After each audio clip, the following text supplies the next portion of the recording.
আজকে আমরা আজকে বিশ্ব আদিবাসী দিবস পালন করতে এসেছি। আপনারা জানেন যে 9ই অগস্ট সারা পৃথিবী আদিবাসীদের সম্মান জানানোর জন্য বিশ্ব আদিবাসী দিবস পালন করে। আমাদের সাঁওতাল ভাই বোনেরা যারা পশ্চিমবঙ্গে ধরুন রাফলি 6.5 অর্থাৎ 7% অফ দ্য পপুলেশন, এবং প্রত্যেকটা জেলায় গেলে দেখতে পাবেন যে 18% to 30% এরা যেখানে আছে তাদের ভালো মন্দ, তাদের অধিকার, তাদের সুরক্ষা, এই সমস্ত জিনিস জানতে, তাদের সাথে কথা বলতে, এবং যারা আদিবাসী ভাই বোনেরা স্বাধীনতা সংগ্রাম করেছিলেন, রক্ত জড়িয়েছিলেন অনেক আগে, মানে প্রথম স্বাধীনতা সংগ্রামের যুদ্ধ আদিবাসী ভাই বোনেরাই করেছেন। তাই তাদের সম্মান জানাতে, যারা বই লিখেছেন, করেছেন, এদের অধিকার রক্ষার্থে কাজ করেছেন, যে সমস্ত সেই বিশিষ্ট মানুষ চলে গেছে তাদেরকে স্মরণ করতে, তাদেরকে নমস্কার জানাতে, সম্মান জানাতে এবং বিশ্ব আদিবাসী দিবস পালন করতে এখানে আজকে এসেছি।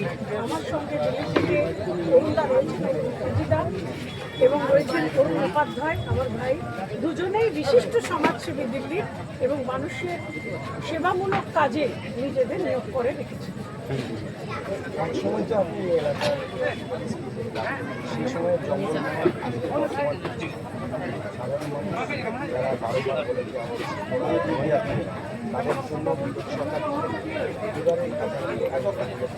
দেখুন, যখন আমি প্রথম জঙ্গলমহলে চার্জ নিই, আপনারা জানেন যে সাংঘাতিক অবস্থা ছিল, মাওবাদ এখানে ভর্তি ছিল, এবং আমরা অনেক কষ্ট করে এখানকার যে মানুষ রয়েছে মানুষের সাহায্যে, তার কারণ লোকাল মানুষ যারা রয়েছেন অঞ্চলে, তাদের সাহায্য ছাড়া তো একটা পুলিশ ফোর্স বা একটা প্যারামিলিটারি ফোর্স কিছু করতে পারে না। সুতরাং সাধারণ মানুষ বেরিয়ে এসে আমাদেরকে সাহায্য করে, তারাও মাওবাদ থেকে মুক্ত হতে চাইছিল, এবং সে ভয়ঙ্কর পরিস্থিতি থেকে 7 বছর চেষ্টা করে এখানে থেকে আমরা জায়গাটাকে মুক্ত করি।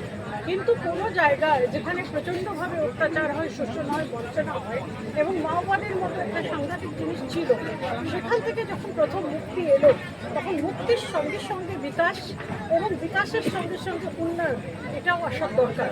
কেন কি সেই প্রতিশ্রুতিতেই কিন্তু এখানকার মানুষ অঞ্চলটাকে মুক্ত করতে সাহায্য করেছিল, কিন্তু সেইভাবে কিন্তু উন্নয়ন বা বিকাশ আসেনি।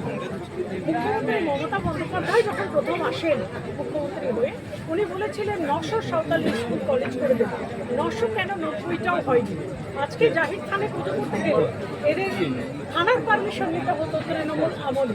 আপনারা জানেন যে পশ্চিমাঞ্চল উন্নয়ন পর্ষদ, যেটা জঙ্গলমহলের উন্নয়নের জন্য তৈরি হয়েছিল, তাতে কিন্তু মাঝি মারোয়ারির সঙ্গে নেওয়া হয়নি। এখানকার যারা ট্রাইবাল হেডস বা যারা অঞ্চল প্রধান, তাদেরকে না সঙ্গে নিয়ে পশ্চিমাঞ্চল উন্নয়ন পরিষদের সমস্ত টাকা নজর করা হয়েছে। যার জন্য আজকে দেখুন, অলচিকি ভাষা নিয়ে কেউ যদি পড়তে চায়, সে ক্লাস 10-এর পরে পড়তেই পারবে না, কলেজ নেই, স্কুল নেই।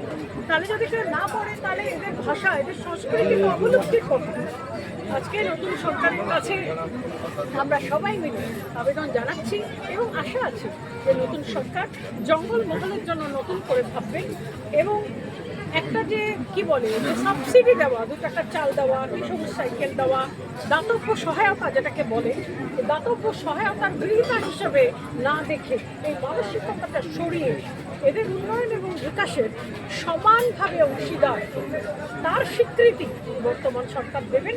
ঠিক যেভাবে দ্রৌপদী মুর্মুকে ভারতের রাষ্ট্রপতি করেছেন, জনজাতীয় গৌরব দিবস যাতে অ্যানাউন্স করেছেন, একইভাবে আদিবাসী ট্রাইবালদের কথা ভেবে উন্নয়নের জন্য উন্নয়ন প্রকল্প জঙ্গলমহলে বহু আসবে, এই আশা রাখি।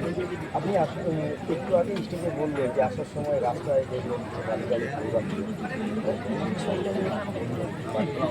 কানে কানে দেবেন বলে দিল, আমি শুনতে পেলাম, আমার কান খুব করা। যাই হোক, জিনিসটা কি দেখুন, আমরা দলের আগে দেশ দেখি, দেশের স্বার্থ সবথেকে আগে।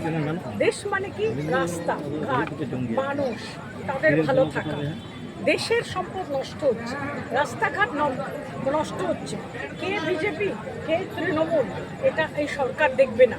যারা ইল্লিগাল কাজ করছেন, ইল্লিগাল বালি খাদানের কাজ করছেন, আপনারা কমপ্লেন সেলে কমপ্লেন দেবেন, সরকার ন্যায় করবে, সরকার ব্যবস্থা নেবে এবং আদিবাসীদের যে চলাফেরার যে জায়গাগুলো, গ্রামের রাস্তা, গ্রামের সড়ক, গ্রামের স্কুল, গ্রামের বাচ্চা, তার হেলথ, তার স্বাস্থ্য, এগুলোর বিষয়ে আমরা প্রখর নজর দেব।